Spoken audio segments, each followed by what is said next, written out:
you feeling stuck, lost, tired, or uninspired? We've all been there, including myself. I'm Coach Des, mindset motivator and lifestyle entrepreneur. I'm here to tell you that the best, unapologetic, and limitless version of yourself is yet to come. The Born Unbreakable podcast is here to inspire just that. With motivating guests from all different walks of life and around the world, their stories will empower you to unlock abundance and your unbreakable spirit. Do you need accountability? Reach out to me for a free consultation of how I can support you in reaching your maximum potential. This episode is brought to you by Sherpa Way Marketing. Are you a business looking to gain greater visibility online through search engine optimized content? Maybe you need effective ad campaigns to kickstart or bolster traffic to your website. Sherpa Way Marketing has seasoned experts that are bilingual in English and Spanish. Let them take the guesswork away and enhance your brand positioning with their comprehensive marketing services. Go to sherpawaymarketing.com. That's SHERPAWAY marketing.com to schedule your free 45-minute consultation today. Welcome to the Born Unbreakable podcast. I am so excited about this episode.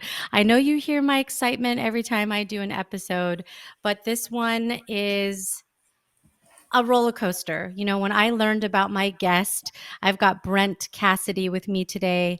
I learned of his story and my jaw dropped. So I would not be surprised if you are tuning in and have that same reaction. But without further ado, let me introduce Brent and we'll get into some pretty interesting conversation here. But Brent has a great story. He was a success, a CEO, something that I think a lot of people aspire to be, working for a big company. Maybe you're starting out working for a small company, but he was a CEO of a company called Forever Enterprises, and it grew regionally to nationally, and it was in over 22 states. And he was in Time, in Fortune, in the Wall Street Journal. So a lot of places, a lot of publicity. And if you remember HBO, they did a documentary and that spawned the TV series 6 Feet Under. I still remember when that show came out. Well, obviously, of what you can tell so far, he had a lot of success, but one day found himself at the gates of Leavenworth Prison to serve a 5-year sentence. So that's a pretty big, drastic difference from where he started. But he coined the phrase nightmare success because everything you want is on the other side of fear. Since then, we'll learn more about Brent's story, but he's the host of a podcast called Nightmare Success, In and Out podcast. So definitely look that up and tune in. He's also written a book that came out last year called Nightmare Success, Loyalty, Betrayal, Life Behind Bars, Adapting, and Finally Breaking Free. And we're going to learn today about the 5 rules that Brent, followed and that helped him to survive prison that can be applicable to you. But whoa, welcome to the show, Brent. Thank you, Des. What an introduction. I appreciate that. So happy to be on. Yeah. Yeah. And Brent is calling in from St. Louis today, right? Yes, and we were talking about that, Des, because my brother, he lives in Los Angeles. My mom lives in Florida, and I never heard anybody say, if I really make it big, I'm going to move to St. Louis. They always take off and go the other way, east or west. Hey, somebody's got to do it out Because there, somebody's got to be here. There's like 2.5 right? million of us. Yeah. They don't have a fence I around it. mean, yeah. It's actually really nice. Yeah, I've got 3 somebody's got daughters. to do They've some. grown up here. Yeah, no, it's actually, in fact, we have guys that play for the St. Louis Cardinals and other pro sports. And then once they come here, they like it. And so a lot of them stay. So there's a lot of good aspects about St. Louis. I just joke about it being in the middle. I love that. And I love traveling, and I've been to St. Louis. It's a great city. Um, but you've got a great story, and it's pretty crazy. So you've got to take us back here, Brent.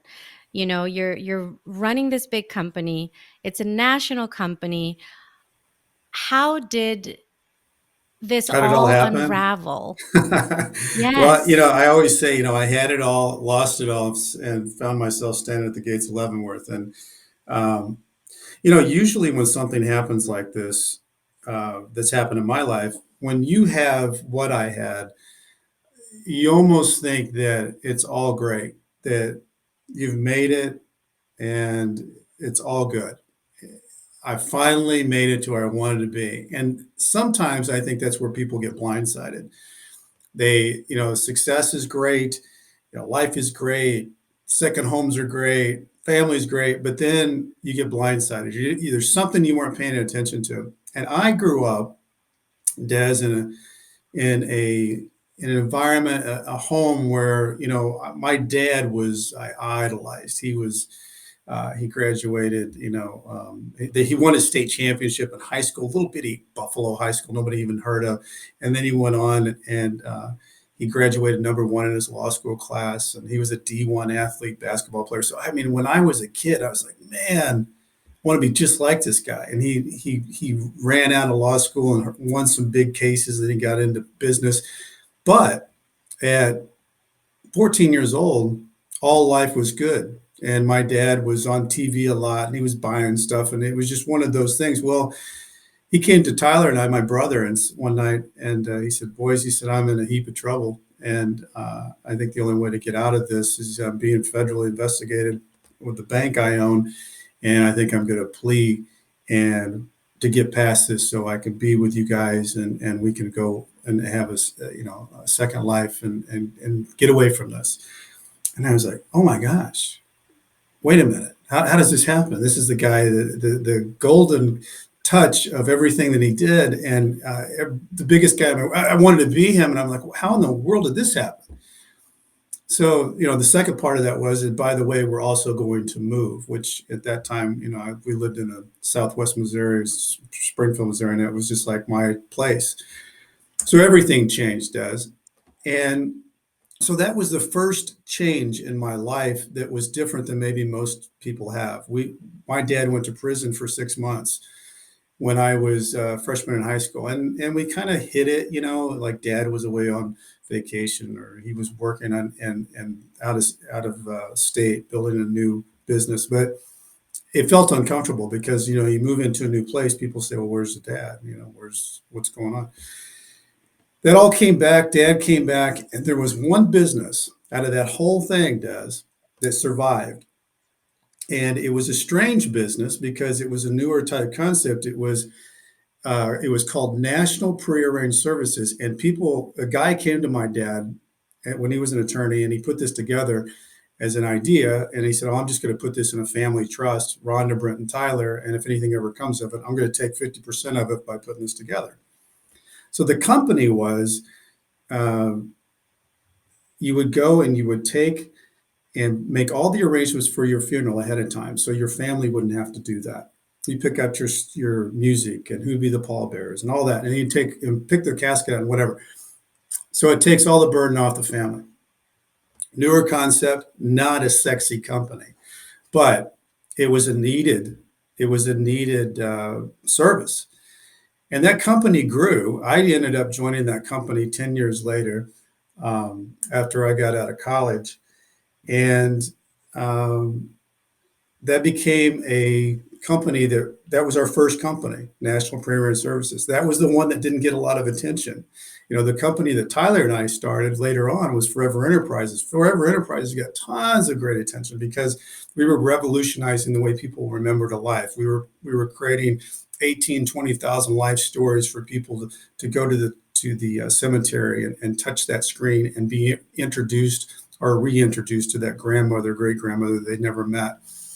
And then we put that on the internet, and that became something that was different, that had never, in the cemetery business, it just hadn't changed over 100 years. And now we were doing something different, got a lot of recognition for it. But the company that continued to grow from 3 states to 14 states to 22 states was this non-sexy company. But we had 2 things in that company. One was sales and marketing, which I loved. And we had an insurance company. I hate math. I mean, and There's always something. It can't be totally uh, perfect. I was political science theater in college, so you can kind of see where I was that. a political science in college too. Okay, so there's not too much. So they don't usually like math. I hated math, but we had an insurance company that we owned, and I always just arrogantly looked at it as, hey, I'm building this thing, and that's where we store the money, and that's how the thing gets paid in the end. And I look back on that today, and then for a family company, it worked out really well. Dad liked that side of the company. He liked investments. He liked numbers. And so looking at it from the outside, what a great thing. Brent likes sales, marketing, operations. Dad likes the numbers. Tyler likes technology. My brother, my mom did a great job building and renovating houses. So every Cassity was making their way.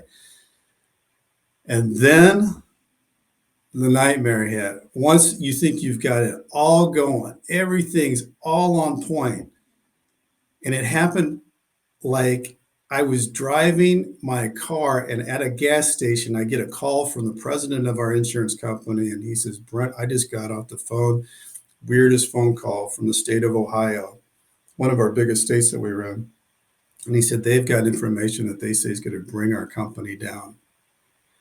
And I got kind of broke out in a cold sweat. I thought, I've been through this before, but this time I'm in it. Last time it was Dad. This time we're in as a family. Des, it was, I would never wish this on anybody, because we went through a 6-year investigation. And, as it was, my biggest mistake is my dad didn't own the insurance company or any of the companies. It was Rhonda, Brent, and Tyler that owned the trust. So there were things I should have done as an owner to have been more responsible on the side of the business that I didn't like. What was ironic was that I was called into a room with my dad and our attorney and said, listen, your dad can't go talk to these regulators. He's got a history. He's an ex-felon. We need a voice. We need a good voice to talk about what our business is and what we do. Brent, we think you'd be that voice. And I was like, oh man, this is the one. This is the company I don't know. This is the company I've ignored like the stepchild. But I wanted to do it, Des. I was just cocky enough to think I could save the day. We had 400 or 500 people that worked for us, and I wanted to save those jobs. I wanted to impress my dad that I could step to the plate. Well, we came close. We came close 2 or 3 times, but in the end, we didn't win. And in the end, it ended up that 6 people got indicted, charged, and all of them pleaded out. And, my dad ended up getting 10 years.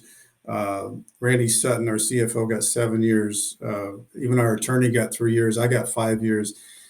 It was just an absolute unbelievable nightmare. And, the thing that I look at when you go through a nightmare is I hit rock bottom.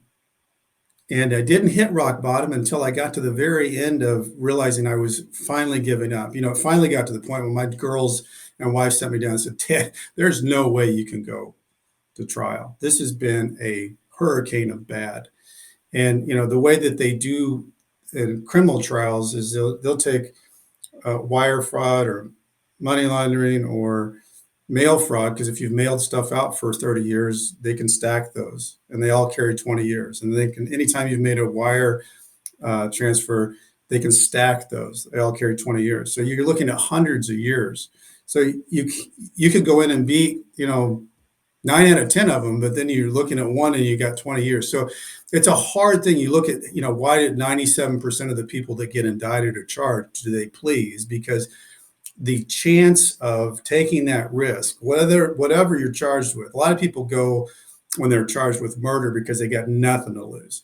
But when you are looking at hundreds of years and your family's saying, let's stop this. So I finally, realized I had a deal from 0 to 5 years, and we had worked out a deal, and I was supposed to go. We had a family conversation that night, and my mom and Tyler were going to help take care of the girls and Julie. Well, this has been agreed to. I was by myself. I was going to go visit my family up in Nantucket. That's one of the things I have this shirt that says used to have, but they were up there. I was going to go fly up and see them the next day. But one of the things that happened to me, Des, is that I had, up to that point, I had been fighting all this time. And it was like, all of a sudden, it just kind of fell over me that I've quit the fight. Where am I now? And I thought, okay, the kids are going to be taken care of. It sounds like that's going to be taken care of. Julie, my wife, she's been such a warrior through this. She needs a new start. Could I live as an ex-felon for the rest of my life? Do they need this stain on them as a dad or as a husband? And I started drinking. I was by myself, which was bad. Drinking by yourself is not a good concoction for anybody.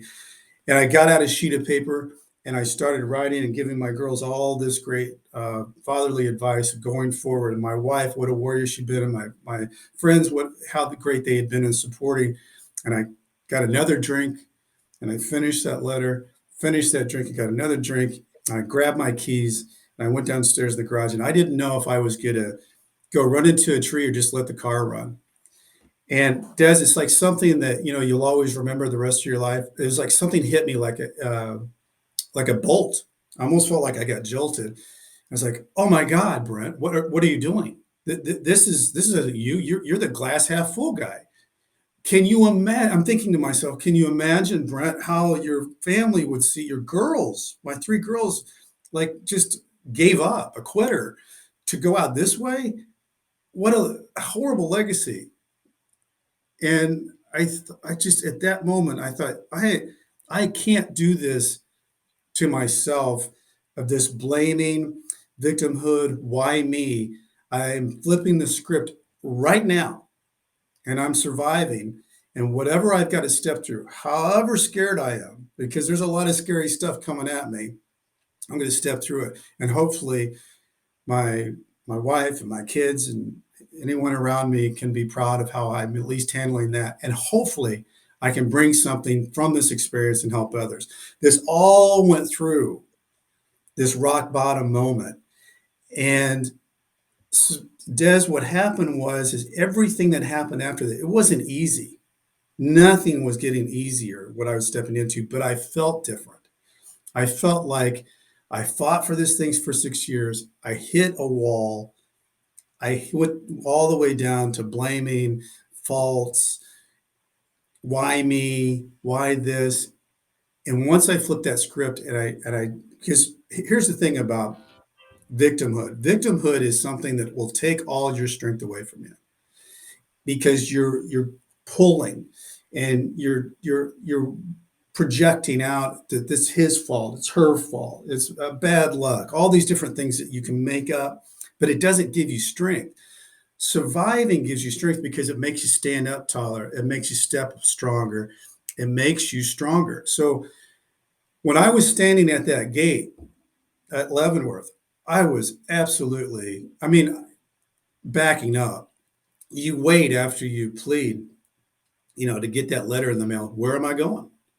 You have this time period of strangeness of, you're waiting, and your every day is like the last day. You're experiencing, not wanting the day to be over, because you want to see your kids and your wife, and you're closing in, and then you get this letter that tells you where you're going. And mine said Leavenworth. I thought, oh my God, I've heard of that one. That doesn't sound good. And when I got pulled off and was standing at that gate, what I thought to myself was, Des, is that everything that I love is behind me.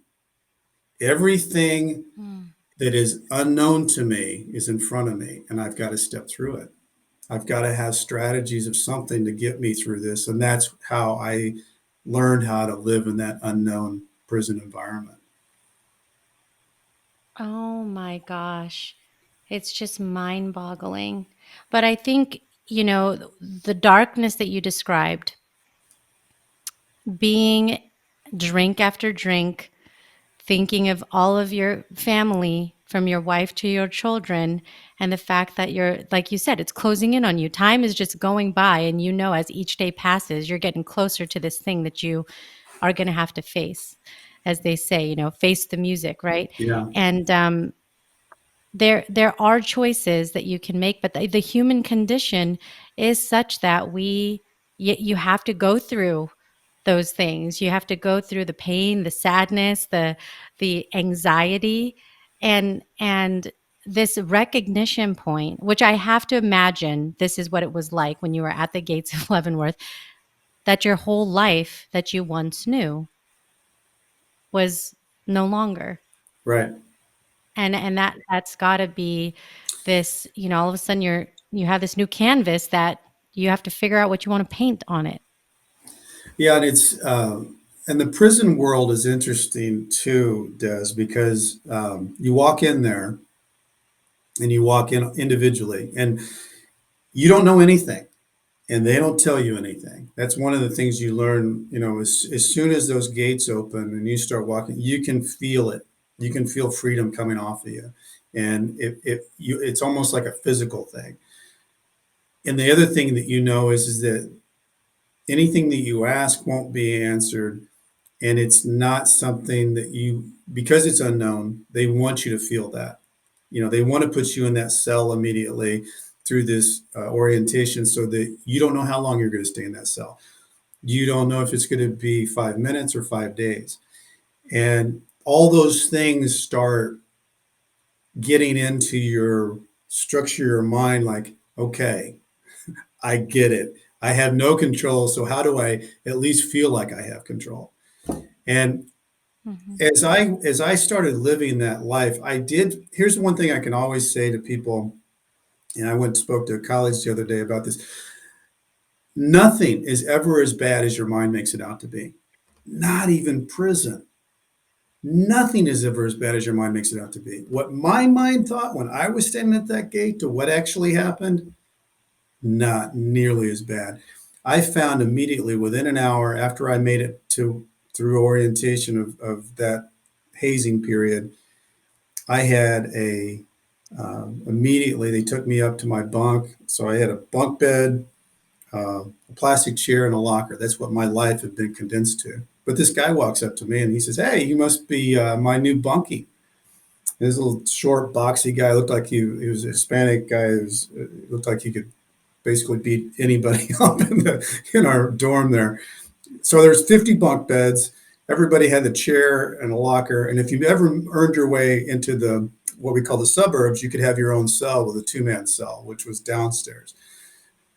But my new bunkie, Romo, as I found out later, he was a guy that he was the shot caller for the Texas Homeboys, and he was known. And we hit it off within just the first 5 or 10. He said, "I gotta help you make your bed. We got to make it military style because they do these inspections here with a warden." He said, "Don't put anything in that locker." He said, "We're gonna clean that up." Immediately, he was helping me, and then he took me and to the other side of the dorm. And he said, "Jim Clark, meet Brent Cassity. He's one of you." He said, "He hasn't ever been here before, you can tell. So help him out." So I find out that this Jim Clark, strangely enough, I'm in Kansas, in Leavenworth, find out that Jim Clark went to the same high school as me. We both played basketball, and he was just 8 years older. I don't know how in the world that kind of stuff happens, but it did. And then the end of my day or as I was part of this, is I went downstairs because I asked Jim, I said, "I heard you can make a phone call to your family once you get in here. Is that true?" And he said, "If you go down and talk to the counselor, they'll let you use the phone." So anyway, I went down and and had this Mr. Goodwin, who was one of the good guys in the prison, and he said, "Yeah," and he said, "What's your phone number?" And then I made that phone call, and on the other end of the line, it's like, oh. And I told my wife and kids, I said, I've made it in, and believe it or not, I've got some people who are really helping me here. I'm going to be okay. That has to be a relief for your family, because that is not how I would imagine the experience to be. So for your wife and children to hear, "Oh yeah, I'm meeting people, they're helping me out, I'm getting settled in." It's like, "Oh, okay. Well, And I think it glad that did put their it's, mind at ease, Des. And I think, you know, that experience that day taught me something, is that you don't know what you don't know. So don't assume that you know. And so many things you find out in prison are so much applicable to the outside. The movie Shawshank Redemption has so many good things in it. I don't know if you've seen that movie, but with Morgan Freeman and Tim, it plays Andy Dufresne.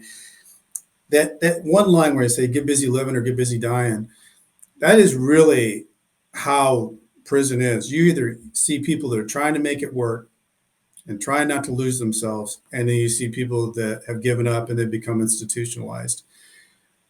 Strangely enough, when you get out of prison, that is also what you see. I tried so much and strived to not lose myself in prison, and I had a good job. I stayed. That's one of the things that, as I was going to tell you, that night when I got in bed, and I wish I would have had a pillow, but they were out of pillows, so I used my coat. And we had light coming from the bathroom there because I was only 2 bunk beds away from the bathroom door. I thought, you know what I'm going to do? I'm going to do what I've always done when I've entered a new situation. I'm going to set some goals. I'm going to just take a piece of paper here and just write it down. And what I wrote down that night is that my first thing is that I needed to get a good prison job. My second thing was I'm going to get in the best shape I've ever been in my whole life. My third thing is I'm going to read as many books as I can to keep myself being me and somewhat of an escape for here. I needed to get into this program that I'd been recommended for that would give me a year off my sentence, and I had to find the right people to do that.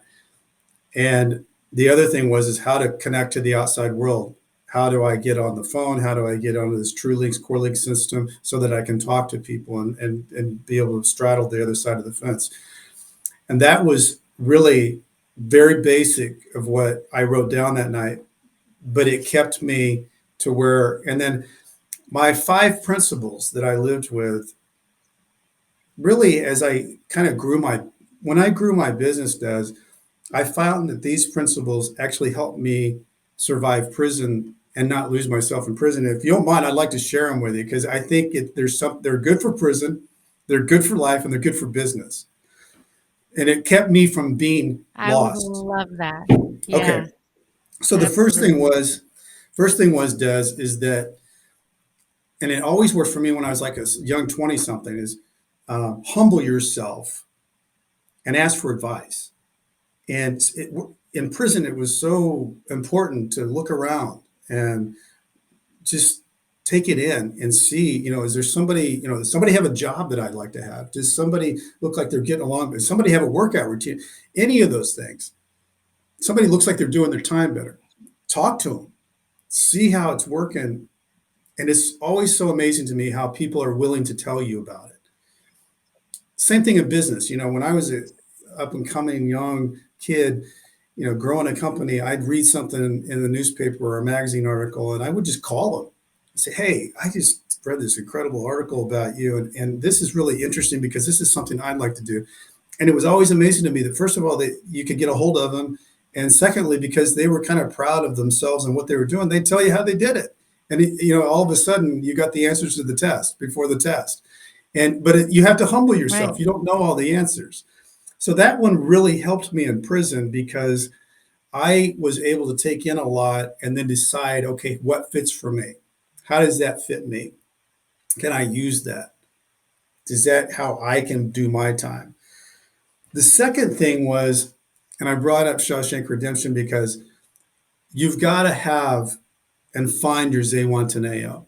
Everybody has to have a Zewantaneo. In the movie, the thing that kept Andy, who was wrongly convicted of murder, chipping through that wall in his cell for 19 years was Zewantaneo. His Zewantaneo was, and you could see it when he talked about it. His eyes would light up. It's the bluest of the Pacific. It was the widest of the sands. It's the old boat that he's going to fix up for the fishing excursions with his friends. It's the old inn that he's going to invite his friends to. That kept, in every day he had holes in his pockets and he let out that wall. He rewarded himself every day for staying on track, staying on track, staying on track. That Zewantaneo, whether you're in prison or you're out of prison, why are you doing what you're doing and what's keeping you on track? You got to have a goal and a plan that gets you up, out, action. Because if you don't, it's the old thing where they say, a goal without a plan is like having a map or having a destination without a map. I mean, you could just drive all over the place, run out of gas, not even know how close you are. But if you have a map, you can get off even into the ditch, but know where you're going because you've got the map. It's so important in the worst of times or the best of times to have your Zewantaneo because that keeps you taking those steps, even if it scares you, even if it's the unknown. The unknown is usually where you're wanting to go. That's usually, and what happens is when I was talking about being institutionalized, people in prison get institutionalized by getting into this ugly, this routine, but it's what they know and it becomes their comfort. And then they become unfamiliar with freedom and they'll catch another charge and they'll do something to stay in longer because this is what they know they can't step out of. And that's what happens when you're on the outside is the bad marriage, the bad job, whatever those things are. You built up prisons in your own mind and you're not allowing yourself to step out to what you want. So the third thing is, and this was big to me, my daughter made me a calendar every year that I was in, and I would write in that calendar every night when I went to bed. And the third one is win the day, one day at a time. Unfair things happen. Move on and make a difference regardless. Okay, so I don't ever want to be pretending like people don't have bad days. I had bad days in prison. What I did was I just went all the way down, all the way down. Just felt sorry for myself, whatever it was.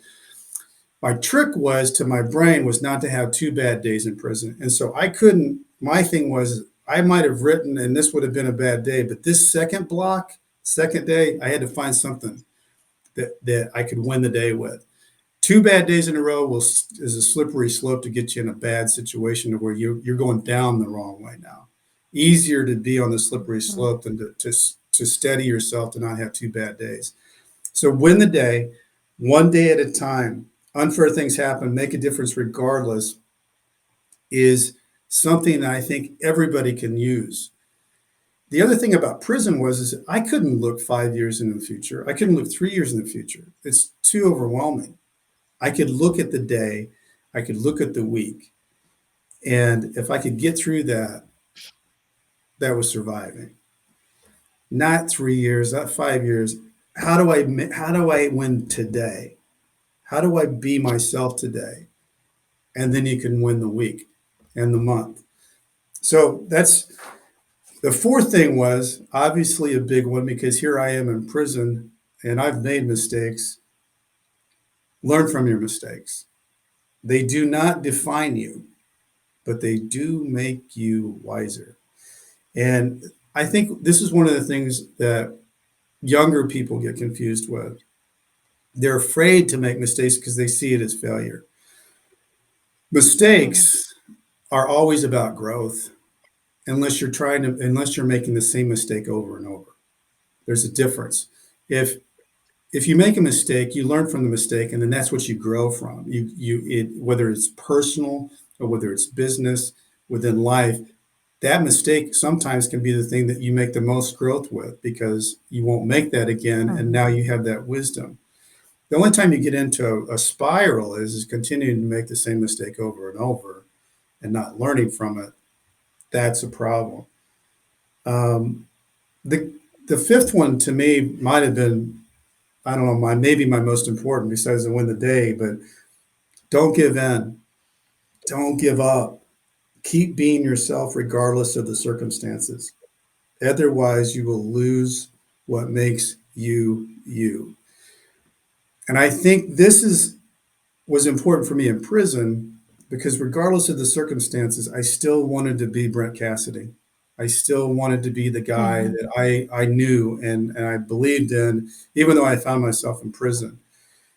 Um, if you don't and you go with the crowd, and whether it could be positive successful things, and you go with the crowd and you lose who you are, and you can fall into a bad trap, or you can be in the ditch and you lose who you are and you can't get out of that trap. Biggest thing is all of us have really good things about ourselves that make us who we are. Don't You can always learn and make yourself better, just don't lose yourself. And I always say this: if you lose yourself, what usually ends up happening is that's when you get institutionalized because you've Yeah. gotten so comfortable with the bad that you think that's the only thing you deserve, and you aren't Mhm. willing to step out of it. But I think those five things, Des, helped me steady. It steadied me, Mhm. and it kept me. And the thing that I did is I walked a lot in prison.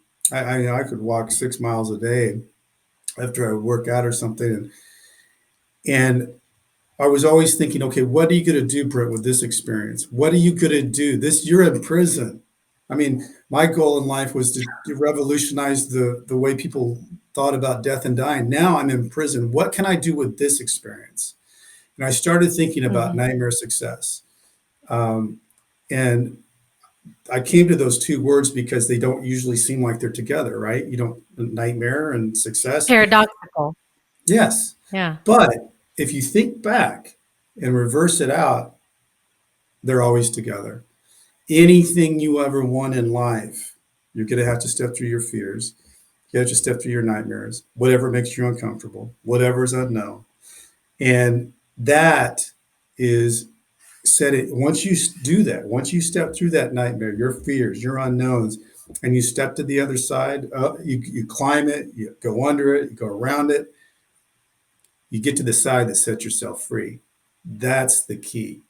You step into it regardless if it scares the hell out of you because probably what you're going Mhm. towards is going to be really good. You just gotta grit it out. Yeah. It's it's amazing how present you were able to be, you know? And that I think is something that carried you through is knowing that you only had that time to do with it what you could. What and that was to read, learn, reflect, think about what the future looked like because that's what you actually could influence. And uh I think that's incredible. I shared this post the just last night, I think, and it says something like, um, well, I'll look at it so I can be really accurate. But what you said reminded me of it, and it's don't judge yourself by your past. You don't live there anymore. Love that. So, you know, there's lessons in everything. There's lessons that we get from positive things that happen, but I think the greatest lessons, like you said, come when the most difficult things happen. That's when your resilience is tested Yeah, and you have a choice every day. And I think that that's that second rule that you had about your why is so important because it's easy to get lost. yeah, It's easy to get lost and just say, you know what? This sucks. Prison sucks. Like, yeah, I don't want to be here. This yeah, is terrible. I mean, and you could just sleep the time away, but you used it as like a school, as productive time to actually come up with the next thing of nightmare success and figure out how not only you were going to learn, but how you could take something and help other people. Well, what I That's really does is, amazing. doing the podcast, Nightmare Success In and Out. It was, I was doing interviews on podcasts. I thought, well, I had to have a podcast, and I looked and I thought, well, good God, I have 50 people I was at Leavenworth with on my Facebook. Why don't I talk to them? They've got great stories. I've heard a lot of them, and we'll just talk about life Yeah. before prison, life in prison, life out of prison. And what's really been cool about it is that when people go to prison, unless you know somebody who's been to prison, they kind of look at you like, is he a prison creature? What is he look different? Is he act different? It's you just kind of get that. He was in prison or she was You're in getting prison. sized up a little bit, right? I mean, you're coming in and people are looking at you like, Yeah, "Are you gonna make it here? Is yeah, this yeah. gonna, are you gonna Right. crack in here?" My brother-in-law has been in law enforcement for over 2 decades, and he's a sergeant in prison. And I mean, the stories are unbelievable. Yeah. And like you said, there's a lot of the same people that he sees. I'll tell you that. Hmm. So and that's one road, one choice, like you Yeah. talked about. You could be institutionalized Right. and go and say to yourself, "You know what? This is the life that I deserve. I mean, I got here, so this must Yeah. mean I'm a criminal and I'm just gonna keep on following this Cycling cycle." through. Or Right. you can take a different path. Mhm, What I'm mhm. finding though, like that, so many of these guys were good guys that just made a bad mistake, and a lot of these guys were smart. I mean, some of these guys that were drug dealers were really smart. They were in an illegal Oh business, god, but absolutely. they had distribution, they had commissions, they had all the things that you have in a business, marketing, all those things. This is just an illegal business, There's an right? illegal business, yeah. So I found that fascinating, but the other, because I thought, well, gosh, our businesses are a lot alike, but the when we've gotten on this platform where they tell their stories, what I think happens, because this is one of these things, the passions I have now is that these second chances when you come out, because the numbers are so bad, Des, there are in 3 years, two-thirds go back, in 5 years, three-fourths go back. So the recidivism rate is so bad, but there's some reasons why that happens. It's really hard to get a job, and you got to check a box off. It's really hard to find a place to live because you have to check a box off. It's hard to get credit. So those three things, if you don't have a family or friends that are helping you, you can really fall pretty quickly into a bad situation of what you were familiar with just to survive. But when Yeah. you start hearing these stories that these guys are telling about their lives, what I think happens is a little bit more of a bridge is built between the prison person who's now out and the person who doesn't really know about prison. And that familiarity with, oh, wow, that's how they handled that. Actually, I could use that in a dark patch when I hit that. But there's more commonality built. And I think if that could be something that continues to grow, that's a good thing, because these guys, for the most part, I'm not talking about guys who murder and violent, crimes, but I'm talking about nonviolent offenders. So many of these guys are Mhm. just looking for a second chance to get back out there, and so many of these guys could really benefit society because if we use their talents or whatever they have. But I think a lot of it is getting familiar enough to where these people are not going to be the people that hurt you, or they're not scary people. They're just people who stepped on the wrong track at the wrong time and had some bad luck. But they're looking to get back into society and live a second life. Yeah. No, absolutely. But so I have to ask, because you had this determination, this will, this drive while you were in there. What was the day like? So I know the day you got there, and Yeah, what was the day like when it was time for you to leave there? it What was was that day just like? um, well. because I had worked so hard to keep my mind active, and then when it got to be like 6 months to the door, time slows down so much because you're starting to think about things that you kind of put off to the side, like really being home. And there's some scary things about that. My wife, Julie, was an absolute warrior, and she came to see me every weekend. And I, you know, can't, and we've known each other since I was 15, she was 13. So we've been through every life stage together. But um, as we got closer, and I knew that, my clothes finally showed up, and that day when it arrived, there were bits and pieces of it that were so exciting that I'll never be able to compare it to anything. And there were some sad things because a couple of the guys I was really close to, it's like you were leaving them on the battlefield. I mean, one of the guys, I knew he had 2 years left, and he was so much part of our routine together because it's like Groundhog Day in prison. You wake up and you do the same thing every single day. But I put those clothes on, Des, and I was like, oh my God, and it was so weird because I had my street clothes on in prison, which felt so weird because everybody, has these khakis and, everybody looks the same. But I'll tell you what's really strange about it is like I said, when you walk in to prison, your first day, they're all checking you out. It's just like the movies, they're checking you out, wow, we'll see what that guy's, yeah, whatever.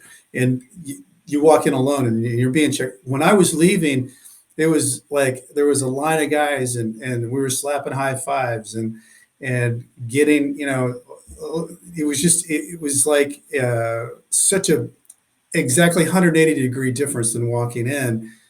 And then to be walking those steps, knowing that on the other side of that wall was my family, my 3 daughters and my wife, and we were going to walk out of there and drive away. And I walked up and we hugged, and it was a feeling of all of us, because when somebody goes to prison, the whole family goes to prison one way or the other. And it was almost like we were just this huge sigh that we had made it. And it was almost like an accomplishment of time that we had survived it. And we got in that car and drove out of there as fast as we could. And it was just like a feeling that I'll never have again. And it almost makes me emotional talking about it now, but it was just, uh, and it's so strange to say that you accomplish time in prison, but when you do get done with it, you do feel like, ah, I made it out of that, and I can do that. And it gives you confidence going forward in life. Nothing really in my situation now, I'm 55 years old, Des, you'd have to do a lot for me to say I can't do that. I don't get easily scared of situations. I can get nervous. I can get excited. I can get that fear factor, but not to do it. I'll almost step Mm-hmm. into anything now because I just have that, whatever that is that shed off of me, and I don't want to waste any time. And if something looks like it's going to be an opportunity or something that can benefit or any of those things, I'm stepping. And I think that's the biggest Yeah. thing that you can tell people is steps and action will shed your fear quite a bit, because the first step is, oh man, that wasn't as bad as I thought it was going to be. Second step is, oh, I'm already getting into it. Third step is like, I got this. And that's how people get Mm-hmm. to where they're going. They trick their mind into the very first thing that's the toughest is to take the first step into the unknown. Yeah. You can do It that. You always can take the is. second one. Yeah, but you can go down a rabbit hole, Oh a yeah, spiral, you know, and that's I think that's the danger, and that's exactly what you're talking about is you one foot after the other, and I love how you said one day at a time. So that's all you can do. that's all you You can can't do. think, And I think you that's know, I here's think, an Des, that's one of the things that paralyzes people. They might have this fantastic plan, but they can't get out of it because it's overwhelming. It's their 5-year plan or their 10-year plan. But what is today? What's your deal today? That's Mhm. that's the thing that you got to start working with first. What am I doing today? does it get me to where I'm wanting to Yeah. go? It either does or it doesn't. Right here, right Right now, now. right? Yeah, that's right. Yeah. It's it's incredible. And the fact that you have a book where people can tap in and dig a little bit deeper, I think is really special because this is a little bit like that appetizer, but I think people, if they want to have that full meal, right, they can go and get your book. And what's the best place that they can do that, Brent? Amazon's really easy. Barnes and Noble. Um, if you're in the Midwest, I've been doing book signings, so I love it when people come out for that. But yeah, you can just go on Nightmare Success or Brent Cassity and on Amazon or Barnes and Noble. I'll pop right up. Love for That's people to buy the awesome. book. Yeah, no, absolutely, because this is the real deal stuff, I mean, if ever you are going to be tested, this is one of those ultimate tests. I mean, for you to be taken out of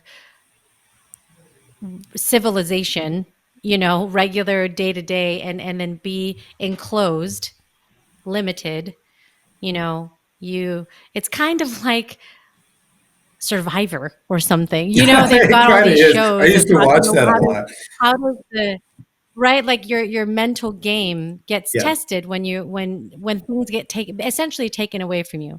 There's like Naked and Afraid and all these different shows of like, okay, if you were sent out of your element and you had to be on, and with some new devices, what would you do? I like that, How would you Des. be? And right? Des, I think that's a good analogy of Survivor because those strategies of how people in some people will surprise you on that show. Like, wow, I didn't know they could do that. I didn't think that they'd be able to do that. And so much of it is mindset. One of my favorite quotes is the old Henry Ford quote. And it's whether you think you can or whether you think you can't, you are right. You are right. That's right. And it's it It's really right. does come down to mindset. Mhm. Yeah. Well, and speaking of that, I wanted to ask you a couple questions that Mhm. just can help people to get to know you and your mindset. And the first one is related to the title of my show, which is called Born Unbreakable. And my Which I question love is, that what title. makes you, thank you so much. What makes you unbreakable, Brent? Well, I think that with what I've gone through, I believe that if you've got to have support. And I had a family that I lost everything, but I didn't lose them. And, I don't know what my time would have been like if I hadn't have had that. That Mhm. probably is the thing that makes me the most unbreakable is having that unit that we unconditional support, love, to be able to know that that's always there. I think, that's the thing I cherish the most now. The thing I had the most gratitude about that I have that I didn't lose. And, I just went through, my second daughter got married this last weekend.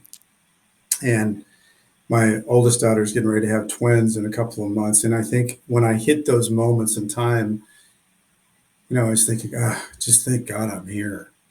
Just thank God I can experience Wow. this. And I don't think that's one of the things, in being born unbreakable is that you have to believe, you have to have some kind of inner confidence that no matter what happens, I'm not gonna give. And I came really close to that night that I, was feeling sorry for myself. And thank gosh, I shook it off. Mhm. But um, yeah, I look at the fact of the strength of the family is what has gotten me to feel. And there's something where you're wired a certain way. I mean, easy thing for me to do getting out of prison would have been just to go and become faceless and not be visible. And I really wanted to use what had happened in my life to see if I could benefit other people in their lives.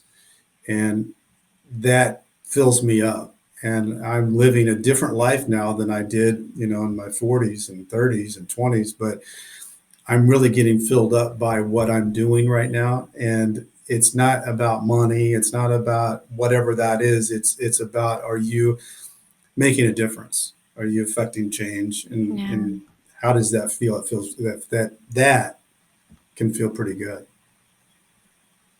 Fulfillment looks a lot different now, huh? After those experiences. It That's does. so true. What about your bucket list? Hmm. What is something on your bucket list that you want to accomplish? Well, I mean, where I'm at right now, I would love to see, Nightmare Success grow into a national brand, and that's a business thing. For my bucket list of things that I would like to do in life, my girls were really good tennis players, and I would love to be able to somehow create a situation where we could all go to Wimbledon. It would just be like that. It would just be the best of or the U.S. Open, but Wimbledon would be so cool. Um, I've always wanted to go to Italy. That would be a bucket list item.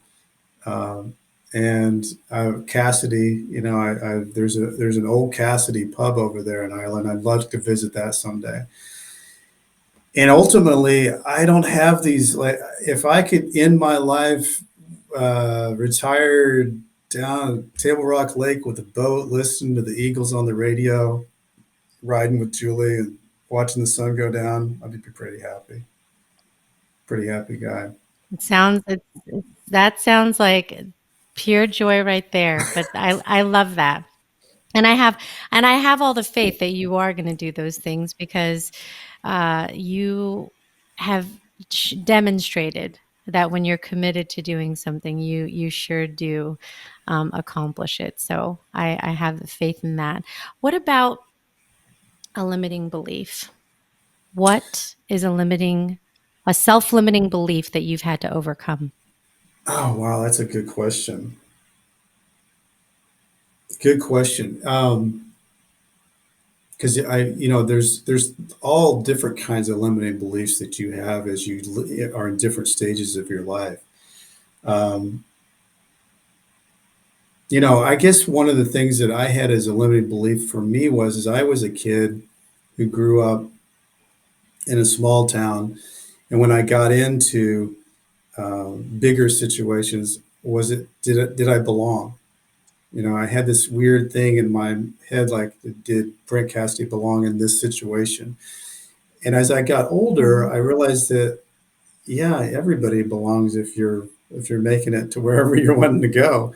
You've earned it. Yeah. And I think that, and I think I had to overcome the limiting belief that I couldn't make it on my own. It had to be the help from my dad, because he was always that thing I was striving for.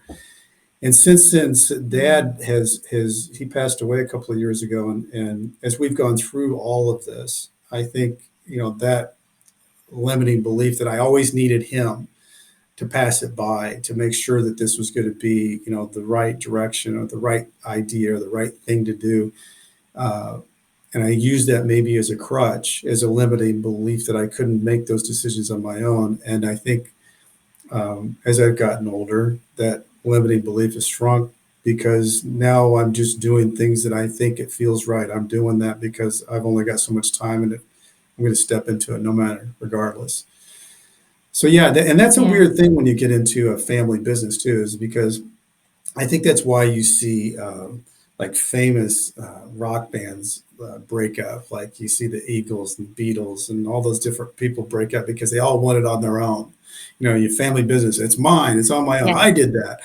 And I think that's how that Yes. happens. I always think, why do these cool, people, even the Bee Gees broke up for a while. But, when you are out on your own, like I am now, it does give you a sense of independence and a different feel for, this is all me. This is all what I like doing, and it feels good. And I think that the other part of that does is you have a different appreciation for life when you get out of prison, And it's some of the things that it's not the big things, it's the little things like having control of your day, having control to be able to go walk your dogs, to be able to watch what you want on TV, to be able to sleep in a nice bed. Those things are really nice. Those things are something everybody should really appreciate, but it kind of gets, Yeah. blurred. But you don't lose that necessarily. I Gratitude. still love it every night when I go and I got this king size bed and it's that sleep number thing, and I'm like, God, this is good. This is so much better than that Oh mattress my I was on. gosh. I could push the buttons and change the settings. It's And I could just watch so anything I snazzy. want on Yeah, no, TV that's tonight. exactly. At any time, too. Just even if you can't sleep, you could turn something on. It Or to is, see you people, take for granted. or to see people when, seeing my kids whenever you want to see your kids, not for the 3 hours that are Yeah. allowed and they're counting your points and then you got to say Mhm. all those things that gets deeper into your skin, that when you get out you don't necessarily lose that, you feel that, and it feels deeper and more meaningful. Yeah. Brent, what about a superpower? What would you say is something that you're really good at that you're proud of? I think the thing that probably most proud of is that I'm pretty tenacious. You I would can't agree with that. really knock me down. You can knock me down, but I'm going to get back up. And I think that probably is my superpower, is that I won't, if I really want it, I'll get back up and I'll get back up and I'll get back up and I'll find that door frame. I'll keep hitting my head and then fall through the door frame. But that's probably out of everything, because I'm not the smartest guy. It's really more of having a goal plan and being tenacious about it.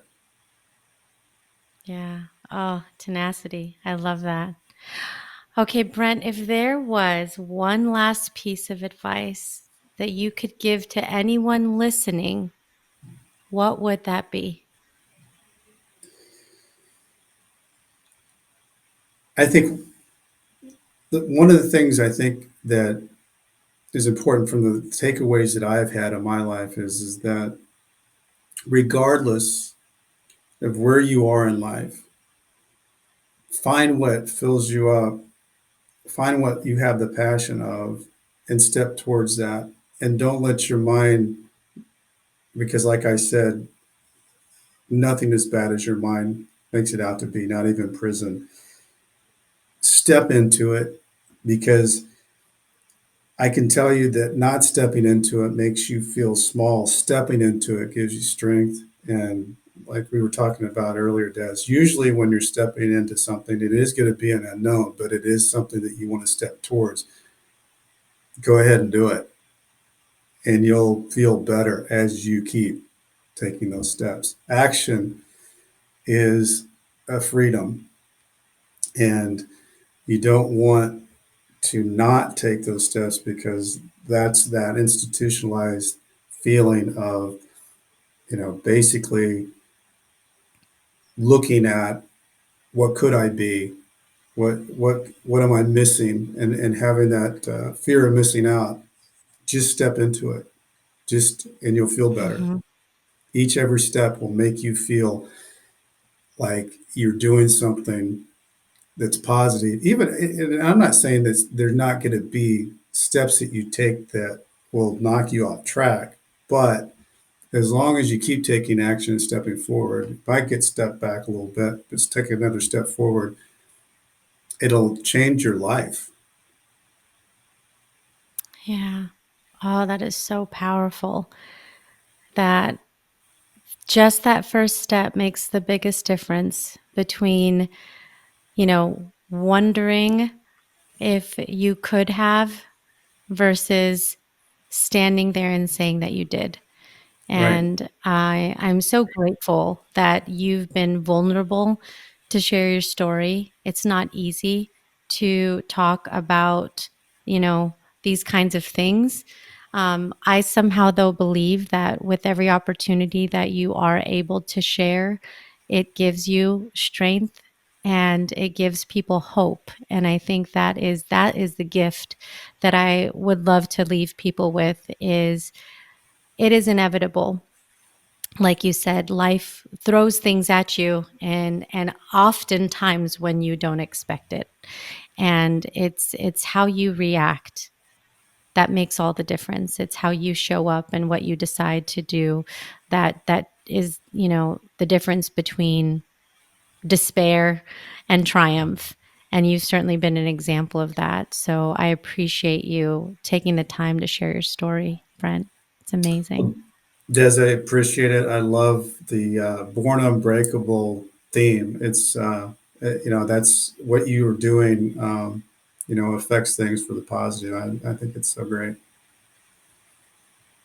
Thank you so much. I look forward to promoting your book and following everything that you do. And speaking of following, how can people find you if they want to look you up and keep at, seeing what it is that you're up to? Sure. Well, I mean, my website, I'd love people to go to. It's brentcassity.com. I've got my podcast there. I've got my How Do You Get the Book there, my stories there. Just about anything you want to know about Brent Cassity is at brentcassity.com. That's Cassity. We spell it wrong. David and Sean Cassidy, we spell it with a D. And you can find me on Facebook, Instagram. I'd love to have followers on Instagram, more followers. That's always great. But yeah, and that's all on Brent Cassity, at Brent Cassity. Fantastic. Absolutely. I will include all of that in the show notes so people can click directly onto those links and be able to connect with you. But this has been so magnificent. Thank you again, Brent. Thank you, Des. I appreciate it. Honored. Oh my gosh, I just had the most awesome conversation with Brent after the show, and we could have went on and on and on for hours just about the justice system, about the whole process, that people have to go through when you are in the criminal justice system, and even the difference between being in a state prison versus a federal prison, which Brent was in a federal prison. So there's a lot of nuances and certainly a lot to learn. So again, I highly encourage you to check out Nightmare Success In and Out podcast. He interviews people who have been in prison. You get to hear their stories, and it's so fascinating. I just am fascinated about all of the stories. You all know from what I've shared before, I am a true crime fan. I follow the guilty, the innocent, and all of that. So anyways, I just really want to comment on Brent's fortitude and resilience and the ability that he had to make an immediate decision upon arriving to prison to say, I'm going to make the most of every day and follow those set of rules that he had, having humility, having a North Star, taking it one day at a time, not losing yourself. I mean, all of those are things that are absolutely applicable in life. And that's why I love that he shares that, because these are certainly life lessons. So, I want to come back to you and your reflection, which is this. Think about a Brent moment, your nightmare moment, okay? Your nightmare success moment. What was one of those times when you had a curveball thrown at you, when you were in the valley of despair, when you were in the darkness and couldn't see the light, when you could not believe what was happening and you asked yourself, why is this happening to me? How could this happen to me? We've been in situations like that. Hopefully not in prison, but we've had those moments. They're real, they're raw, and they're reality. Go back to that time and ask yourself, how did you persevere? What did you learn? And how are you reminding yourself to apply that forward? I think one of the big things I learned from Brent is gratitude. Those things like sleeping in your own bed, spending time with your family, making choices about what you're doing with your day and having control over your day are big things that you have gratitude for in a newfound way that you may not have previously. Give yourself that reminder today. Give yourself that reminder so you are in that space and that mindset of hope, of presence, and of seeing how you are making choices every day to learn from your mistakes and pay it forward. I hope that you enjoyed this episode of the Born Unbreakable podcast. Don't forget to subscribe, follow, rate, review, share, all that good stuff. And remember that you are your only limit. So take action today. See you next time.